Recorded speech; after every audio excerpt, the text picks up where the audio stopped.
Eminent domain, trust me, you're not insane. The government took your property, rezoned it, and then they put it in their name. Who's to blame? Surely it's not grandma or granddad who worked their ass off to have their claim to fame and finally feel the beauty of having ownership in the deed in their name. Whether it's the fire escapes in New York or the porches in Georgia, clearly something is out of order.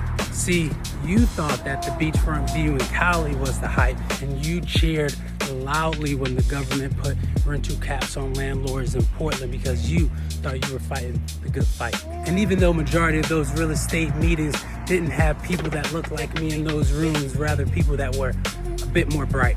Let me open up your mindset and show you a different vantage point so you can gain a different sight.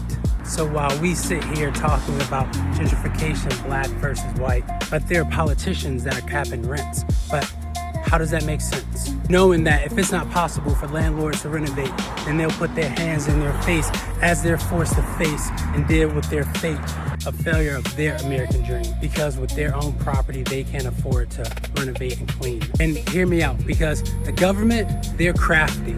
And they know if the landlord can't afford to renovate, rebuild, and refinance, then the tenant will stay because it's all they can afford, and they'll continually do their poverty dance. And the reality is those rental caps stops the caring landlord and the educated tenant from being able to advance. And the government, they're crafty.